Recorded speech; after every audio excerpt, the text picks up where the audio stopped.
Welcome to my channel tell 2.0. இது இன்னைக்கு வந்து lecture 2 of the image processing சீரீஸில் பார்க்குறோம். இதில் வந்து நாம் இன்றைக்கி வந்து இமேஜ் டைப்ஸ் அப்புறம் இமேஜ் ரெசல்யூஷன் இந்த ரெண்டு ஃபேக்டரும் நம்ம பார்ப்போம். ஸோ பேசிக்கலாக நம்ம நார்மலாக கேமராலேருந்து எடுக்கக்கூடிய இமேஜ் பார்த்திங்கன்னா அதுக்கு பேர் வந்து ரா இமேஜ் அப்படின்னு சொல்கிறாங்க. சரிங்களா? இந்த ரா இமேஜில் என்னென்ன இன்ஃபர்மேஷன் இருக்கும் அப்படின்னா பேசிக்கலாக உங்களோட இமேஜ் ஃபைல் இருக்கும். அந்த இமேஜ் ஃபைல் கூடவே உங்களுக்கு வந்து எக்ஸ்ட்ராவாக வந்து மெட்டா டேட்டா அப்படின்ற ஒரு இன்ஃபர்மேஷனும் இருக்கும். இந்த மெட்டா டேட்டான்றது என்னன்னா அந்த இமேஜ் பற்றின ஒரு பேசிக்கான இன்ஃபர்மேஷன். அந்த இமேஜ் யார் எடுக்கப்பட்டது, என்னைக்கு எடுக்கப்பட்டது, என்ன டைப் ஆஃப் கேமராவில் எடுக்கப்பட்டது, ஸோ இந்த மாதிரியான இன்ஃபர்மேஷனும் அதில் ஸ்டோர் ஆகிருக்கும். ஸோ இந்த ஃபுல்லாக இருக்கிறது பேர் ரா இமேஜ். இந்த ரா இமேஜ்ன்றது வந்து ஒரு அன்ப்ராசஸ்ட் இமேஜ், அதாவது ப்ராசஸ் பண்ணாத இமேஜ். ஓகேங்களா? ஒரிஜினலாக நம்ம கேமராலேருந்து வரக்கூடியது ரா இமேஜ். இந்த கேமராலேருந்து வரக்கூடிய இமேஜை நம்ம டிஸ்ட்ரிபியூட் பண்ணும்போது, மற்றவங்களுக்கு கொடுக்கும்போது நம்ம என்ன பண்ணுவோம் அப்படின்னா அதை வந்து ஏதாவது ஒரு கம்ப்ரெஷன் அல்கோரிதம் மூலமாக கம்ப்ரெஸ் பண்ணி மற்றவங்களுக்கு கொடுப்போம். அப்படி கம்ப்ரெஸ் பண்ணி கொடுக்கும்போது கம்ப்ரெஷன் அப்படின்னா என்னென்னா அதோட சைஸை வந்து குறைக்கிறது. அப்படி சைஸை குறைக்கும்போது அதோட குவாலிட்டி மாறாமல் இருந்தால் அது பேர் வந்து லாஸ்லெஸ் கம்ப்ரெஷன். அப்படி கம்ப்ரெஸ் பண்ணும்போது அதோட குவாலிட்டி குறைஞ்சி போச்சுன்னா அது பேர் லாஸி கம்ப்ரெஷன். ஃபார் எக்ஸாம்பிள், நாம் பார்க்கக்கூடிய நார்மலான ஜேபெக், சரிங்களா, ஜேபெக் அல்லது ஜேபிஇஜி அப்படின்னு சொல்கிறோம் இல்லைங்களா, இது வந்து ஒரு லாஸி கம்ப்ரெஷன். ஸோ இப்போ ரொம்ப கிளாசிக்கலாக பாருங்கள், ஒரு நார்மல் இமேஜே எடுத்து நீங்கள் வந்து ஜேபெக் இமேஜாக கன்வெர்ட் பண்ணிங்கன்னா அந்த இமேஜ் வந்து, அதாவது அந்த படம் பார்க்குறதுக்கு ஓகே, பட் நீங்கள் அதுலேருந்து ஏதாவது ஒரு ப்ராசஸிங் பண்ண போகிறீங்க அப்படின்னா அதோட இமேஜோட குவாலிட்டி வந்து ரொம்ப ரொம்ப கம்மியாக இருக்கும். சரிங்களா? ரெண்டாவது ஒரு இங்கே எதை பொறுத்து இது வந்து கம்மியாக இருக்குது அதிகமாக இருக்குது அப்படின்னு சொல்கிறோம் அப்படின்னா அப்ளிகேஷனை பொறுத்தது தான். அதை பின்னாடி சொல்கிறேன்.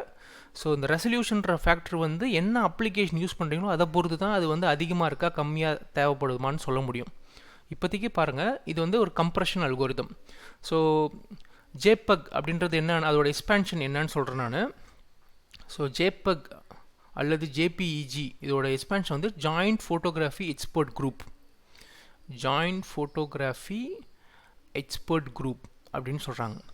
ஸோ இது வந்து it is a lossy compression. So இது வந்து கம்ப்ரெஸ் பண்ணுறதுனால இமேஜோட குவாலிட்டி வந்து கம்மியாகும். ப்ளஸ் இதில் வந்து வெறும் இமேஜ் மட்டும்தான் இருக்கும், மெட்டா டேட்டா எதுவுமே இருக்காது. சரிங்களா? இப்போ லாஸ்லெஸ் கம்பேரிஷன் மெத்தட்ஸ் பார்த்திங்கன்னா நிறைய ஆப்ஷன்ஸ் இருக்குது.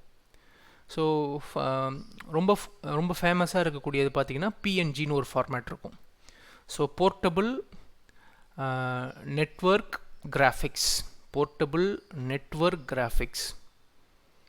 ஸோ இப்போ நார்மலாக பிஎன்ஜி இமேஜ்லாம் பார்த்திங்கன்னா உங்களுக்கு என்ன ஒரு அடிஷ்னலாக இருக்கும்னா நிறைய லேயர்ஸ்லாம் இருக்கும். உங்களுக்கு வந்து டிரான்ஸ்பரண்ட் பேக்ரவுண்ட்லாம் எட்டுன்னு வரதுக்கு வந்து பிஎன்ஜி ஃபார்மேட் தேவைப்படும், டிரான்ஸ்பரண்ட் பேக்ரவுண்ட்.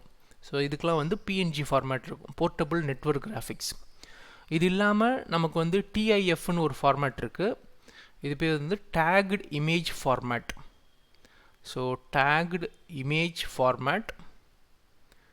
ஸோ இதுவும் வந்து லாஸ்லெஸ் கம்ப்ரெஷனில் வருது. ஸோ டிஃப் ஃபார்மேட். அது இல்லாமல் நமக்கு வந்து நம்ம நார்மலாக இது நம்ம கேள்விப்பட்டிருப்போம், பிஎம்பி ஃபார்மேட். ஸோ இது வந்து ஒரு பிட்மேப் ஃபார்மேட். ஸோ இது வந்து எக்ஸ்க்ளூசிவாக மைக்ரோசாஃப்ட் டெவலப் பண்ணது. இது வந்து எக்ஸ்க்ளூசிவாக மைக்ரோசாஃப்ட் வந்து விண்டோஸ்க்காக டெவலப் பண்ண ஃபார்மேட், அதான் பிட்மேப் ஃபார்மேட். ஸோ இது வந்து விண்டோஸ்க்காக டெவலப் பண்ண ஒரு லாஸ்லெஸ் கம்பேரிஷன் ஃபார்மேட். இப்போ நார்மலாக நம்ம கம்ப்யூட்டரில் எம்எஸ் பெயிண்டில் நீங்கள் ஒரு இமேஜை க்ரியேட் பண்ணிங்கன்னா அது வந்து பிஎம்பி ஃபார்மேட்டில் இருக்கும். ஃபைல் எக்ஸ்டென்ஷன் பார்த்தீங்கன்னா சம் நேம் .bmpன்னு இருக்கும். அதோட ஃபைல் சைஸ் ரொம்ப ரொம்ப அதிகமாக இருக்கும். அதே ஃபைலை நீங்கள் கம்ப்ரெஸ் பண்ணணுன்னு நினைக்கிறீங்க வச்சுங்க. ஏதோ ஒரு ஃபைல் இருக்குது, நமக்கு சிம்பிளாக கம்ப்ரெஸ் பண்ணுறதுக்கு ஒரு மெத்தட் சொல்கிறேன். சிம்பிளாக ஒரு இமேஜை கம்ப்ரெஸ் பண்ணுறதுக்கான ஒரு மெத்தட். ஸோ ஏதோ ஒரு இமேஜ் ஃபைல் இருக்குது, ரொம்ப பெருசாக இருக்குதுன்னு வச்சுங்க. ஸோ நீங்கள் என்ன பண்ணுங்கள், இந்த ஃபைலை நம்ம மைக்ரோசாஃப்ட் விண்டோஸில் ரைட் கிளிக் பண்ணுங்கள், உங்கள் மவுஸில் ரைட் கிளிக் பண்ணி edit with MS paint. Edit with MS paint, Microsoft பெயிண்ட்டை வச்சு எடிட் பண்ணுங்கள், எடிட் பண்ணுன்னு சொல்லுங்கள். அப்போ என்ன ஆகும்னா அந்த இமேஜ் வந்து மைக்ரோசாஃப்ட் பெயிண்டில் ஓப்பன் ஆகும். ஓப்பன் ஆகிட்ட பிறகு நீங்கள் ஒன்றுமே பண்ண தேவையில்லை. இப்போ ஓப்பன் ஆன அந்த ஒரிஜினல் இமேஜை சேவ் பண்ணும்போது ஃபைலில் போயிட்டு சேவ் ஆஸ் அப்படின்னு கொடுத்து நீங்கள் வந்து ஜேபிஜி அப்படின்ற எக்ஸ்டென்ஷனை சூஸ் பண்ணிங்கனாலே ஆட்டோமேட்டிக்காக அந்த ஃபைலோட சைஸ் வந்து குறைஞ்சி போயிடும். ஸோ ஒரிஜினலாக இருக்கிறது வந்து ஒரு 3 MB 2 MB இருக்கிற ஃபைலை நீங்கள் இப்படி சேவ் பண்ணிங்கன்னா ஆட்டோமேட்டிக்காக ஒரு 400 KB அல்லது 500 KB இந்த சைஸுக்கு குறைஞ்சி போய்டும் அந்த ஃபைல் சைஸ். இதை நல்லா பாருங்கள். ஸோ இந்த ஃபைல் சைஸ்ன்றது என்னென்னா, ஸோ எந்த அளவுக்கு இமேஜோட ரெசல்யூஷன் இருக்குது அதை வந்து ஆக்சுவலாக நம்ம ஜேபெக் போகும்போது, ஜேபெக்ன்றது என்னென்னா ஒரு கம்ப்ரெஷன் அல்கோரிதம். இந்த கம்ப்ரெஷன் அல்கோரிதம் என்ன பண்ணுன்னா இமேஜை பார்க்குற அளவுக்கு வச்சுக்கோல தான். ஸோ ஃபைன் டீட்டெயில்ஸ்லாம் கிடைக்காது, இமேஜை பார்க்குற அளவுக்கு இருக்கும். உங்களால் அந்த இமேஜை பார்த்து ஐடென்டிஃபை பண்ண முடியும், அந்த அளவுக்கு இருக்கும். ஸோ இந்த மாதிரி ஃபார்மேட்டில் தான் நமக்கு வந்து நார்மலாக இமேஜஸ் வந்து இன்டர்நெட்லேயோ இல்லை நமக்கு வாட்ஸ்அப்லேயோ டிரான்ஸ்மிட் ஆகிற இமேஜஸ்லாம் பார்த்திங்கன்னா முக்கால்வாசி ஜேபெக் ஆர் ஜேபிஜி ஃபார்மேட்டில் தான் இருக்கும். அது இல்லாமல் நம்ம இன்னும் சில இமேஜ் பார்ப்போம். ஸோ அது வந்து எப்படி இருக்கும்னா ஜிஃப் ஃபார்மேட் அப்படின்னு ஒன்று இருக்குது. So graphics interchange format. So இந்த ஃபார்மேட்டில் பார்த்திங்கன்னா நமக்கு வந்து நேமில் கொடுத்துருக்க மாதிரி கிராஃபிக்ஸ் நமக்கு வந்து அனிமேட்டட் இமேஜஸ் கிடைக்கும். ஸோ நம்ம ஒரு ஜிஃப் இமேஜ் ஈஸியாக க்ரியேட் பண்ண முடியும். ஒன்றும் இல்லை, ஒரு 4-5 இமேஜ் நம்ம வந்து ஒரு 4-5 இமேஜ் எடுத்துப்போம். 4-5 நார்மல் ஜேபெக் இமேஜை கூட எடுத்துக்கலாம். இந்த 4-5 இமேஜை வந்து கண்டினியூஸாக ரன் பண்ண வைப்போம். ஸோ இப்போ ஃபஸ்ட்டு ஒரு பையன் இங்கே நிற்கிற மாதிரி இருக்குது ஒரு இமேஜ், அடுத்தது அவர் நடக்கிற மாதிரி இருக்குது, அடுத்தது அவர் உட்கார்ற மாதிரி இருக்குது. இந்த மாதிரி ஒரு சீரீஸ் ஆஃப் இமேஜ் அப்படியே எடுத்து இதை அப்படியே கண்டினியூஸாக நம்ம ப்ளே பண்ண வைக்க முடியும். ஸோ அதான் வந்து ஜிஃப் இமேஜ். ஸோ இந்த மாதிரி நம்ம வந்து ஜிஃப் யூஸ் பண்ணி அனிமேஷன் க்ரியேட் பண்ணலாம். ஸோ ஜிஃப்லேயும் வந்து நமக்கு லோ குவாலிட்டிலேருந்து ஹை குவாலிட்டி வரைக்கும் எல்லா ரேஞ்சஸும் இருக்குது. ஸோ இப்போ நம்ம பார்த்துருக்கிறது பார்த்திங்கன்னா என்னென்ன டைப் ஆஃப் இமேஜ் ஃபார்மேட்ஸ் இருக்குது அப்படின்றத பார்த்துருக்கோம். இது இல்லாமல் பர்டிகுலராக மெடிக்கல் இமேஜிங்காக மட்டும் இருக்கக்கூடிய ஒரு ஃபார்மேட் பார்த்திங்கன்னா டைகாம் இமேஜிங். இது வந்து நார்மல் இமேஜிங்க்கு யூஸ் பண்ண மாட்டாங்க இந்த ஃபார்மேட் வந்து எக்ஸ்க்ளூசிவாக மெடிக்கல் ஃபீல்டில் மெடிக்கல் இமேஜஸை வந்து டிரான்ஸ்மிட் பண்ணுறதுக்கோ ரிசீவ் பண்ணுறதுக்கோ இருக்கக்கூடிய ஃபார்மேட் வந்து டைகாம்.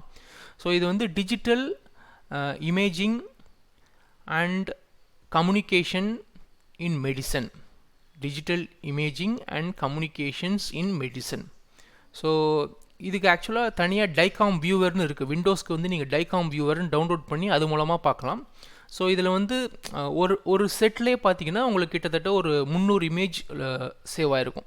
ஸோ ஒரு இமேஜ் செட்டுனா இப்போது ஃபார் எக்ஸாம்பிள் ஒருத்தவங்களுக்கு வந்து நெக்கோட எம்ஆர்ஐ எடுக்கிறாங்க இல்லை சிடி எடுக்கிறாங்க அப்படின்னா என்னென்னா இந்த ஃபார்மேட்டில் தான் சேவ் ஆகும். ஸோ இந்த ஃபார்மேட்டில் சேவ் ஆகும்போது ஒரு செட்டுக்குள்ளார பார்த்திங்கன்னா ஒரு 400-500 இமேஜ் இருக்கும். இப்போ நம்ம மொபைலில் வந்து கண்டினியூஸ் ஷாட் எடுப்போம், இப்படி கடற்கடன்னு ஒரு 5-10 ஷாட் எடுக்கிற மாதிரி இந்த மாதிரி 10 டிஃப்ரெண்ட் பொசிஷனில் 300 டிஃப்ரெண்ட் பொசிஷனில் இமேஜஸ் இருக்கும். ஸோ இந்த 300 இமேஜ் அதோட மெட்டாடேட்டா எல்லா இன்ஃபர்மேஷனும் இதுக்குள்ளே ஷோ ஆகிடும். ஸோ அதான் இது டைகாம் ஃபார்மேட்டு. இது எதுக்கு யூஸ் பண்ணுறாங்கன்னா ஒரு காமனான ஒரு ஃபார்மேட்டு மெடிக்கல் இமேஜஸை வந்து எடுக்கிறதுக்காக தே ஆர் யூஸிங். ஸோ இதை எங்கே யூஸ் பண்ணுவாங்கன்னா பேக்ஸ் அப்படின்றதில் சொல்கிறாங்க. பேக்ஸ்னால் picture archival and communication system. So இது வந்து ஒரு ஸ்டாண்டர்ட் பிளாட்ஃபார்ம் மாதிரி உங்களுடைய மெடிக்கல் இமேஜஸ்லாம் ஸ்டோர் பண்ணுறதுக்கோ இல்லை டிரான்ஸ்மிட் பண்ணுறதுக்கோ யூஸ் பண்ணுற ஒரு பிளாட்ஃபார்ம். சரிங்களா? ஸோ நம்ம இந்த கோர்ஸில் நிறைய மெடிக்கல் இமேஜஸ் யூஸ் பண்ணுவோம். அதனால் நான் வந்து டைகாம் ஃபார்மேட்டை பற்றியும் ஒரு பேசிக் இன்ட்ரொடக்ஷன் கொடுத்துட்றேன். சரிங்களா? ஸோ அடுத்தது வந்து நம்ம பார்க்க போகிறது வந்து இமேஜ் ரெசல்யூஷன். இமேஜ் ரெசல்யூஷன் அப்படின்னு சொல்லும்போது என்ன அர்த்தம் அப்படின்னா, ஸோ எத்தனை பிக்சல் இருக்குது. ஸோ போன வீடியோவிலே பார்த்துருப்போம். ஸோ நமக்கு வந்து ஒரு நார்மலாக ஒரு இமேஜ் எடுத்தோன்னா இத்தனை ரோஸ் இத்தனை காலம்ஸ் இருக்குதுன்னு சொல்கிறாங்க இல்லையா? ஸோ இதான் வந்து இமேஜோட ரெசல்யூஷன் அப்படின்னு சொல்லக்கூடியது. ஸோ எத்தனை ரோஸ் கிராஸ் காலம் இருக்கோ அதுதான் ரெசல்யூஷன். ஸோ இப்போ ஃபார் எக்ஸாம்பிள் 20 ரோ 20 காலம் இருக்குதுன்னு வச்சுங்க. ஸோ உங்களோட ரெசல்யூஷன் பார்த்தீங்கன்னா ஸோ 400, இதுதான் ஒரு ரெசல்யூஷன். ஸோ எத்தனை ரோ எத்தனை காலம் இருக்குன்றதை பொறுத்து தான் ரெசல்யூஷன் அதிகமாகிறதும் கம்மியாகிறதும். ஸோ இதான் இந்த ரெசல்யூஷனுக்கு பேர் என்ன சொல்கிறோம் அப்படின்னா ஸ்பேஷியல் ரெசல்யூஷன் அப்படின்னு சொல்கிறோம். இந்த ரெசல்யூஷனுக்கு பேர் வந்து ஸ்பேஷியல் ரெசல்யூஷன். நம்ம நார்மலாக இப்போ மொபைல் வாங்கணும்னு சொல்லணும் வச்சிங்க, என்ன சொல்லுவோம் நம்ம 5 மெகா பிக்சல் கேமரா, இதெல்லாம் ரொம்ப பழசு. இப்போ வந்து 34 மெகா பிக்சல் கேமரா, சரிங்களா? ஸோ 34 மெகா பிக்சல்னால் என்ன அர்த்தம் அப்படின்னா it will be so many rows and columns-ஆக இருக்கும். ஸோ எத்தனை ரோஸ் அண்ட் காலம்ஸ் கான்ட்ரிபியூட் பண்ணுது அப்படின்றது தான் நமக்கு ரெசல்யூஷன், சரிங்களா? ஸோ இப்போ சில எக்ஸாம்பிள்ஸ் பார்ப்போம். இப்போ இது வந்து டிஃப்ரெண்ட் ரெசல்யூஷன் இருக்கக்கூடிய இமேஜை இங்கே வந்து நான் குரூப் பண்ணியிருக்கேன். இது வந்து 1024 இருக்க ரெசல்யூஷன் இருக்க இமேஜ். இது 512 ரெசல்யூஷன். ஆக்சுவலாக இது அப்படியே பாதிக்கு பாதி 1204க்கு பாதி 512, அதுக்கு பாதி 256, 128. ஸோ இங்கே பார்க்குறதுக்கு எல்லாமே ஆல்மோஸ்ட் சேமாக இருக்க மாதிரி தான் இருக்குது. உங்களுக்கு நான் இப்போ நான் ஜூம் பண்ணி காட்டுறேன். இந்த பிக்சலையும் இந்த இமேஜையும் தனித்தனியாக நான் ஜூம் பண்ணி காட்டுறேன்னு வச்சுங்க, உங்களுக்கு வித்தியாசம் தெரியும். இது பாருங்கள், இது வந்து 1024க்கு இருக்கிறது. இது இப்போ இன்னும் கொஞ்சம் இப்போ அடுத்தது 512 இல்லைன்னா இந்த 128 இருக்குல்ல, 128. ஸோ 128 பிக்சல் பாருங்கள் எப்படி இருக்குன்னு. இன்னும் அதோட கம்மி 25, அதோட பாதி. சரி எப்படி இருக்குது பார்த்தீங்களா? ஸோ உங்களுக்கு பிக்சலேட் ஆகிருக்கு பாருங்களேன், உங்களுக்கு இண்டிவிஜுவலாக பிக்சலாகவே தெரியுது பாருங்கள். ஸோ இந்த மாதிரி இருக்கிறது வந்து வெரி லோ ரெசல்யூஷன் இமேஜ். ஏன் இது லோ ரெசல்யூஷன்னா நம்மளால் அந்த பிக்சரையே ஐடென்டிஃபை பண்ண முடியாது பாருங்கள், ரெசல்யூஷன் ரொம்ப ரொம்ப கம்மியாக இருக்குது. ஸோ இதுவும் பாருங்கள் ரெசல்யூஷன் கம்மி தான் இது. ஸோ இதுலேருந்து என்ன நமக்கு தெரியுதுன்னா அதிகமான ரோ அதிகமான காலம் இருக்கும் பொழுது நமக்கு வந்து அந்த இமேஜோட குவாலிட்டி வந்து இம்ப்ரூவ் ஆகும். ஸோ நமக்கு வந்து ஈஸியாக வந்து அந்த இமேஜை வந்து நம்ம அப்ளிகேஷனில் யூஸ் பண்ணுறதுக்கு முடியும். நம்மளால் அந்த இமேஜ்லேருந்து ஒரு யூஸ்ஃபுல்லான இன்ஃபர்மேஷன் எடுக்க முடியும். ஏன்னா இமேஜ் ப்ராசஸிங்கோட அல்டிமேட் நோக்கமே என்ன அப்படின்னா ஒரு இமேஜ்லேருந்து நம்மளால் எந்த அளவுக்கு ஒரு யூஸ்ஃபுல்லான இன்ஃபர்மேஷன் எடுக்க முடியுது அப்படின்றத தெரிஞ்சுக்கிறதுக்கு தான். இப்போ இந்த படத்தில் ரோஜா இருக்குன்றதை வந்து நம்மளால் சொல்ல முடியும். இப்போ இதை நம்ம கம்ப்யூட்டர் மூலமாக இது ரோஜா அப்படின்னு சொல்ல வைக்கணும் அப்படின்னா இந்த ரோஜாக்கான தன்மைகள் வந்து இதில் நல்லா வெளிப்படணும். அப்போ தான் வந்து இதை ரோஜா அப்படின்னு நம்ம கம்ப்யூட்டரை நம்ம ட்ரெயின் பண்ண வைக்க முடியும், சரிங்களா? ஸோ அப்போ ரெசல்யூஷன்ன்றது ரொம்ப ரொம்ப ஒரு முக்கியமான ஃபேக்டர். ஸோ எந்த அளவுக்கு ரெசல்யூஷன் அதிகமாக இருக்கோ அந்த அளவுக்கு நமக்கு வந்து இமேஜை வந்து பெட்டராக நம்மளால் ஐடென்டிஃபை பண்ண முடியும். ஸோ இப்போ நம்ம பார்த்த ரெசல்யூஷனுக்கு பேர் வந்து ஸ்பேஷியல் ரெசல்யூஷன்.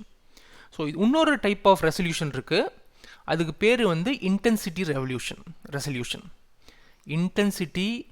ரெசல்யூஷன். ஓகேவா? அது என்ன இன்டென்சிட்டி ரெசல்யூஷன் அப்படின்னு பார்த்தோன்னா, நான் உங்களுக்கு முன்னாடியே சொன்னேன், நம்ம நார்மலாக இருக்கக்கூடிய எல்லா இமேஜஸ்லையும் நம்மள பிக்சரோட ரேஞ்ச் வந்து 0லேருந்து 255 வரைக்கும் இருக்குன்னு சொன்னோம். ஸோ 0னா பிளாக்கு, 255னா ஒயிட்டு. ஸோ இதான் வந்து நார்மலாக ஒரு கிரேஸ்கேல் இமேஜ் ரேஞ்ச் சொல்லியிருக்கும். இந்த 255 0 to 255ன்றது என்ன அப்படின்னா 256 ஷேட்ஸ் ஆர் 256 லெவல். இது எப்படி வருது அப்படின்னா 2/8 தான் 256. இந்த 8ன்றது என்ன குறிக்குதுன்னா 8 பிட்டில் ரெப்ரசன்ட் பண்ணுறாங்கன்னு அர்த்தம். இந்த 256 ஷேடையும் 8 பிட்டில் ரெப்ரசன்ட் பண்ணுறாங்கன்னு அர்த்தம், சரிங்களா?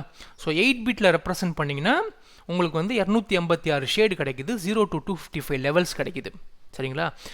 8 பிட்டுக்கு பதிலாக இப்போது டிஜிட்டல் கேமராலாம் பார்த்தீங்கன்னா இதோட பிட் ரெப்ரசன்டேஷன் வந்து 12 பிட்டோ இல்லை 14 பிட்டோ இருக்கும். அப்போ வந்து நிறைய பிக்சல் ரேஞ்சஸ் இருக்கும், சரிங்களா? So but 8 bit is sufficient for human perception.